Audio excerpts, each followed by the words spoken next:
Hello everyone and welcome back to my channel. If you're new here, my name is Caitlin and I upload a whole bunch of different types of videos on this channel, mainly surrounding true crime and psychological cases, as well as a little bit of university and lifestyle sprinkled in where I can. Today I'm going to be discussing the case of Alice Barton, who is also sometimes referred to as the pillbox murder case. It's quite an old case. It took place in 1955, so it's not a new case by any means, but it's definitely one that I personally had never heard of. So if you want to hear a little bit about the case, then keep on watching. As always, I'm just going to put a brief little disclaimer in here, just for any of you who aren't aware of what I do, my channel, any of my previous videos. There will always be a disclaimer in the description, so definitely check that out. But I'm just going to briefly say here that I apologise in advance if I make any mistakes, miss anything out, or mispronounce anything. I'm not trying to do anyone an injustice or offend anyone. I'm simply relaying the information I have found on the internet myself for educational purposes. I'm not pretending to be an expert in any of these cases. Like I said, I'm just sharing these cases according to what I found online. Alice Barton was born in the year 1906, making her only 49 years old at the time of her murder. And her murder remains a mystery to this day, nearly 64 years later. On the 24th of September 1955, a young boy, his name was Peter Williams, was out walking in a place called Woodchurch, Birkenhead, Merseyside, UK,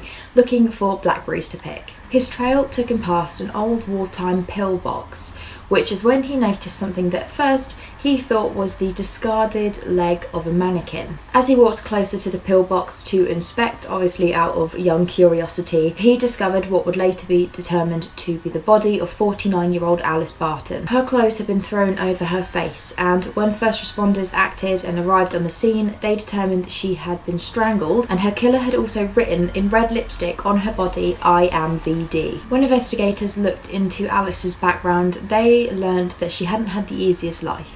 When she was just a little bit younger, she was actually very happily married to a man who was said to be extremely in love with her. However, it was Alice herself who had suffered from a very, very severe drinking problem. And while in this seemingly happy marriage, Alice would spend a lot of her free time drinking in pubs and sleeping with strangers without her husband's knowledge. And then on Christmas Eve 1943, Alice left her husband and their young sons that they'd shared together and never returned. Instead, she moved from town to town, living with different men temporarily as she met them along her journey. She had a few jobs to maintain her lifestyle. Like I said, she was mostly a floater.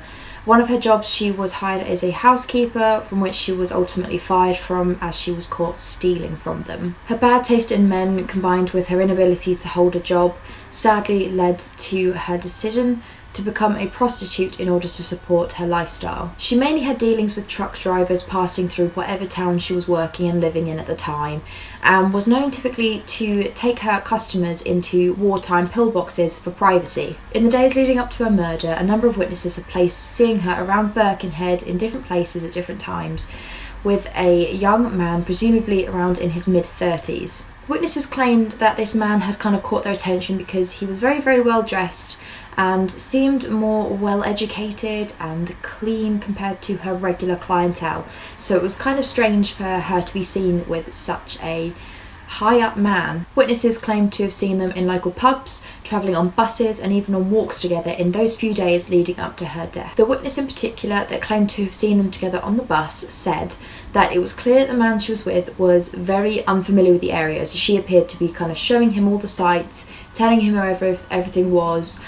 So he obviously wasn't from around the area. 2 days before her body was discovered, a groundsman working in Arrow Park had seen Alice with a young man sitting on a bench at around 6 p.m. He recalled hearing her say, "I am much older than you are," but couldn't hear the rest of the conversation. Despite all of these eyewitness accounts placing Alice with this same man in the few days leading up to her death, investigators weren't able to identify who he was and just whether she had actually been with him on the day that she died. Police were able to determine that Alice had been staying in a place called St Winifred's Hotel in Bootle, which many people who knew her or knew of her said was quite strange because it was a quite luxurious place to stay, and they were adamant that she wouldn't really be able to afford staying in such a place herself.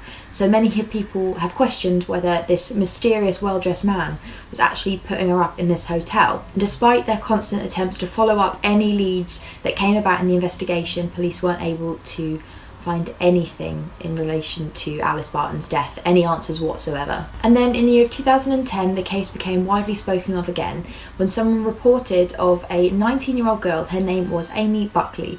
She had posted online that she suspected her grandfather of having something to do with the Alice Barton murder. She claimed that her grandfather, who had since passed away, had returned home one night around the time of Alice Barton's murder to his wife, so her grandmother, covered in blood. He refused to tell her what had happened to him and just demanded that she burn all of his clothes and don't ask any questions. And then when Amy had learnt of this and the timeline surrounding Alice Barton's death, she started kind of having the suspicion of it being related some way to the pillbox murder case. However, there is no way of knowing just how truthful this is, whether this was just a coincidence, whether there is any link there, and the death of Alice Barton remains unsolved to this day. So that's everything I'm going to discuss today. Let me know your thoughts down below, as well as if you have any other specific cases you'd like me to research.